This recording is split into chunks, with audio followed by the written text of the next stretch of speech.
It had been nearly a decade since I'd last seen Sara, my childhood friend and former girlfriend. We grew up together in the small town of Brentwood, our families as close as could be. Back in our teenage years, we had even dated for a while, but the distance and distractions of our personal pursuits eventually pulled us apart. After high school, I had jumped at the opportunity to work in Tokyo, embracing the fast-paced lifestyle and casual relationships that the city offered. Meanwhile, Sara remained in Brentwood, steadily building a career and life here. We kept in touch over the years, but the connection felt strained, like two parallel lines that never quite intersected. Then, last month, I decided it was time to come back home. The pull of nostalgia and the familiar faces of Brentwood were too strong to ignore. As I walked down the same streets I had known as a kid, memories came flooding back, of laughter shared with Sara, of stolen kisses under the old oak tree in her backyard. When we finally reconnected, it was like no time had passed at all. The chemistry, the comfort, the deep understanding we once shared, it was all still there, simmering beneath the surface. Before long, we found ourselves falling back into a rhythm, reminiscing about the past and catching up on the present. And then, one night, as we stood on the porch of her family's home, watching the sunset paint the sky in vibrant hues, Sara turned to me, her eyes sparkling with a familiar warmth. "Mark," she said, her voice soft but steady, "I've missed you so much." She paused, and I felt my heart skip a beat. Would you consider giving us another chance?"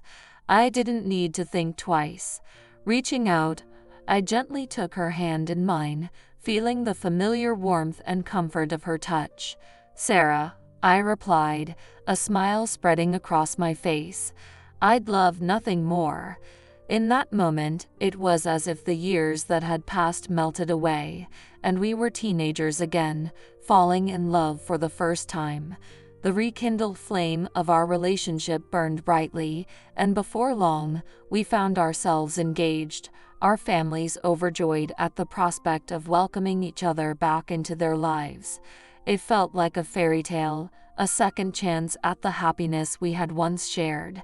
Little did I know that the road ahead would be paved with challenges, testing the strength of our bond in ways I could never have imagined. The months following my return to Brentwood and our rekindled engagement were a whirlwind of excitement and planning. Sara and I were both overjoyed to be back together, and our families welcomed the news of our impending nuptials with open arms. It felt as if we were picking up right where we had left off all those years ago. However, as the wedding preparations progressed, a subtle tension began to simmer beneath the surface. Sara, who had always been bold and direct, approached me one evening, her expression uncharacteristically hesitant. "Mark, can we talk?" she asked, her brow furrowed with concern. "There's something I've been meaning to discuss with you." I nodded, motioning for her to continue, a sense of unease creeping up my spine. "Of course, what is it?" Sara took a deep breath, her gaze meeting mine with a mix of trepidation and resolve. "Well, you know that I've always been open-minded, and I value honesty and communication in a relationship. And given your past experiences in Tokyo..." She paused, and I felt my heart begin to race, a sinking feeling taking hold in the pit of my stomach. I knew where this was going, but I steeled myself, waiting for her to continue. "I've been thinking, and I think we should consider an open relationship," Sara finally blurted out, her words hanging in the air between us like a heavy fog. I stared at her, dumbfounded, my mind struggling to process what she was suggesting. "An open relationship," I echoed, my voice laced with disbelief.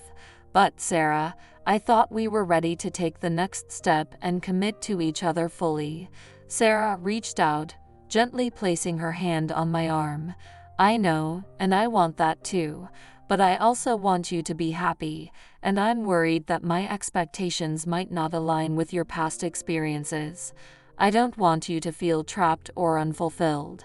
I shook my head, pulling away from her touch. "Sara, I don't understand. I thought we were on the same page. This is not what I signed up for." Tension began to build between us, and the air felt thick with unspoken emotions. Sara's brow furrowed, and she tried to reason with me, but I refused to budge. The idea of an open relationship was simply incompatible with my own values and desires for our future. The argument escalated, and before long, I found myself storming out of the house, my heart pounding and my mind reeling. How could something that had seemed so perfect just moments ago be unraveling so quickly? As I walked the familiar streets of Brentwood, I couldn't help but wonder what the future held for us. Had we truly been on the same page all this time, or had the years apart carved a chasm between us that would be impossible to bridge? Only time would tell, but one thing was certain: the road ahead was going to be anything but smooth. The days following my heated argument with Sara were some of the most tumultuous I had ever experienced. The emotional turmoil that had engulfed us left me feeling raw and conflicted, torn between the love I still felt for her and the growing sense of betrayal that threatened to consume me. I tried to make sense of Sara's proposal for an open relationship, but the more I thought about it, the more it seemed to clash with everything I knew and believed in.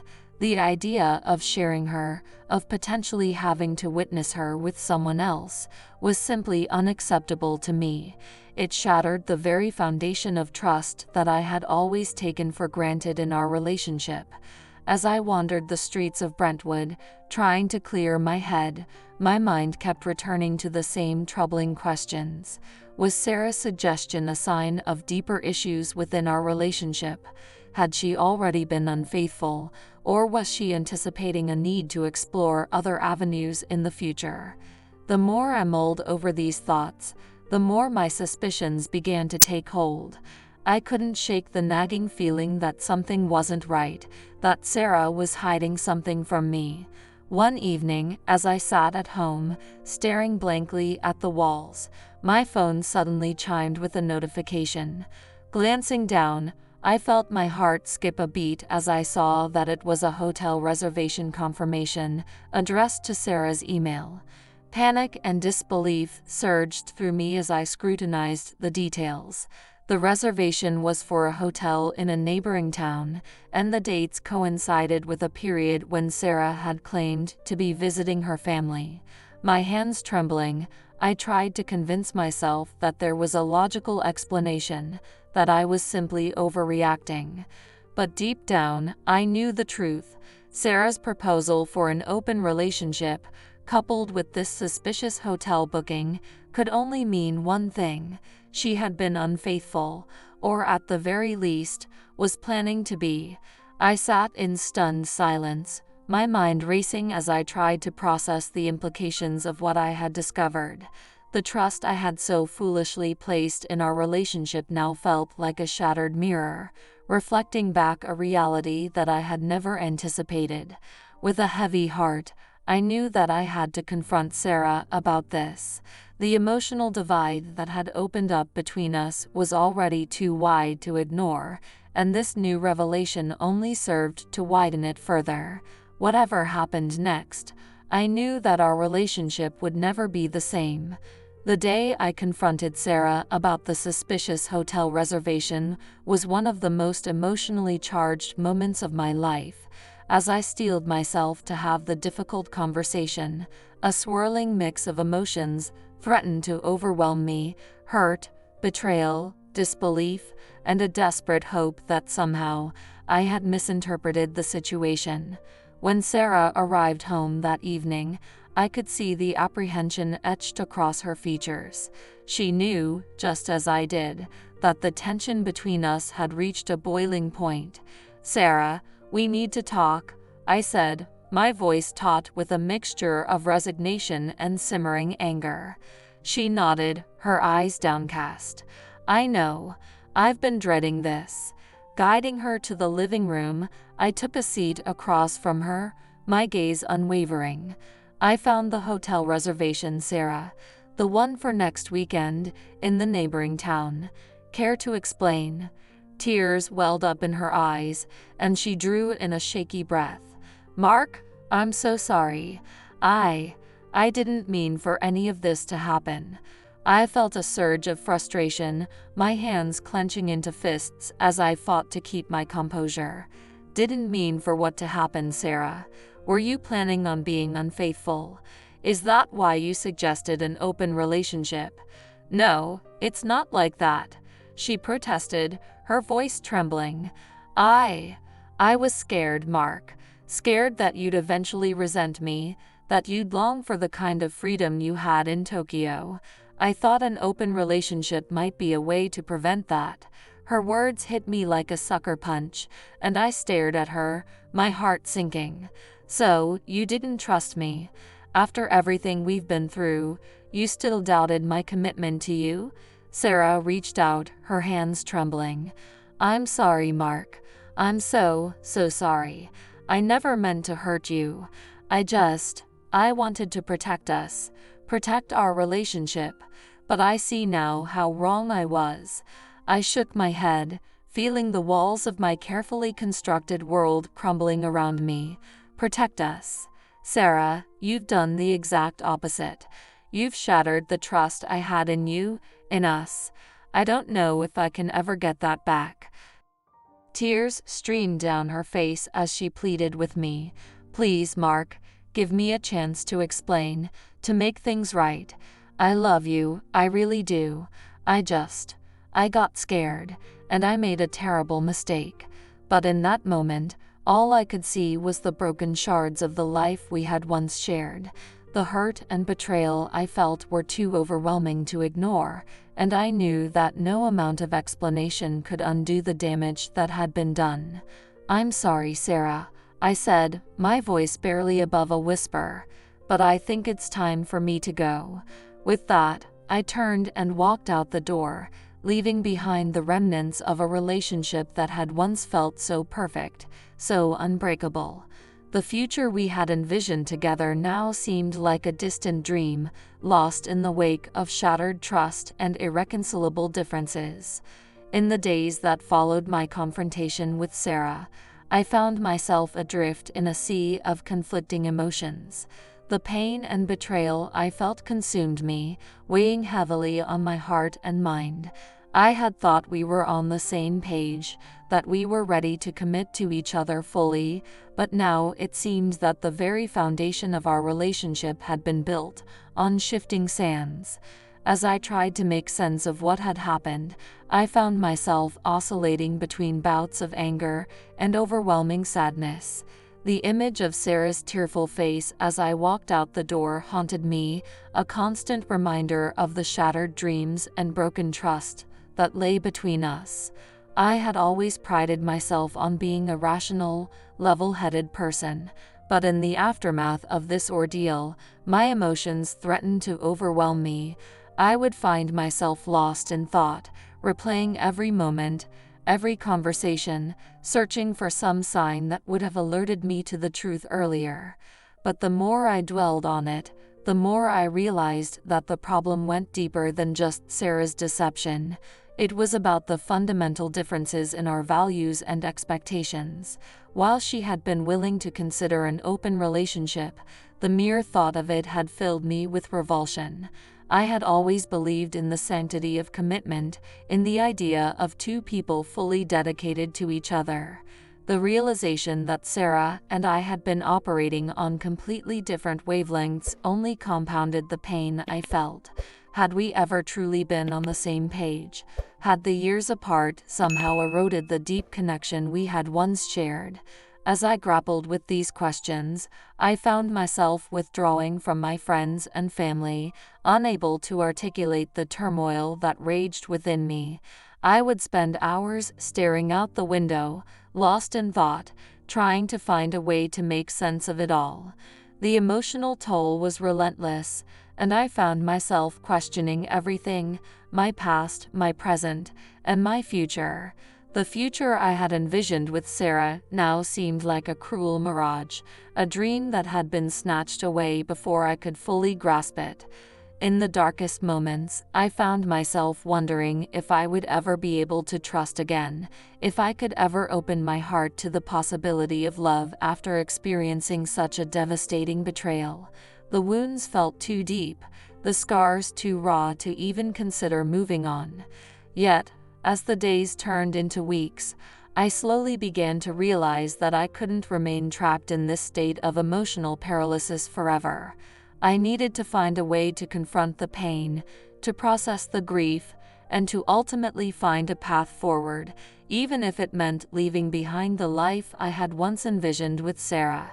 It would be a long and arduous journey, but as I steeled myself to face the uncertain future, I knew that I had to find the strength to carry on, to pick up the pieces and rebuild a life that was true to who I was.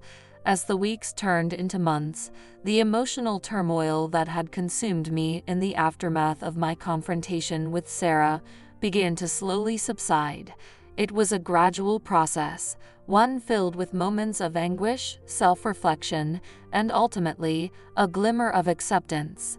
I knew that the trust we had once shared had been irreparably broken, and the thought of reconciliation, of somehow mending the chasm that had opened up between us, seemed like an impossible dream. The pain of betrayal was simply too deep to ignore, and I found myself struggling to reconcile the Sara I had once loved with the person who had proposed an open relationship and, seemingly, betrayed my trust.